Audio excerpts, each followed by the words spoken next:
ഇന്നത്തെ നമ്മുടെ അവസ്ഥ എന്താണ്? അല്പനേരം ഒന്ന് ആലോചിച്ച് നോക്കൂ. കൊട്ടാര സമാനമായ വീടുകൾ, എന്നാൽ ചെറിയ കുടുംബങ്ങൾ.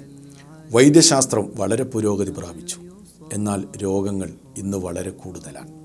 മനുഷ്യൻ ചന്ദ്രനിൽ വരെ എത്തി, എന്നാൽ തൊട്ടടുത്ത അയൽവാസിയെപ്പോലും മനസ്സിലാക്കാൻ സാധിക്കുന്നില്ല. ധനം അധികരിച്ചു, എന്നാൽ മനസ്സമാധാനം നഷ്ടമായി. ബുദ്ധി വികസിച്ചു, വിവേകം നഷ്ടമായി കൊണ്ടിരിക്കുകയാണ്. വിജ്ഞാന വിസ്ഫോടനം സംഭവിച്ചു, എന്നാൽ ഇന്ന് തിരിച്ചറിവ് തീരെയില്ല.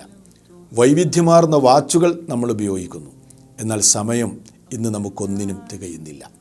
കൂട്ടുകാർ വർദ്ധിച്ചു, എന്നാൽ സത്യസന്ധത ഇന്ന് വളരെ കുറവാണ്.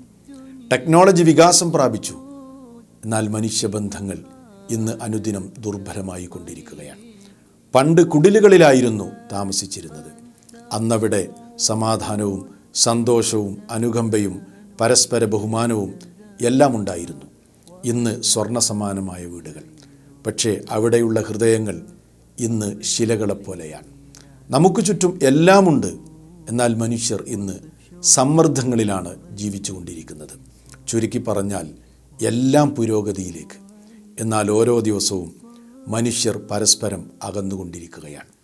അതുകൊണ്ട് ധൂർത്തും ആഡംബരവും താൻ പോരിമയും ഒന്നുമല്ല നമുക്ക് വേണ്ടത്, മറിച്ച് വിനയവും ലാളിത്യവും സൽസ്വഭാവവും, അതോടൊപ്പം ബന്ധങ്ങൾ വാടാൻ സമ്മതിക്കാതെ നട്ട് നനച്ച് വളർത്താനും നമുക്ക് സാധിക്കണം.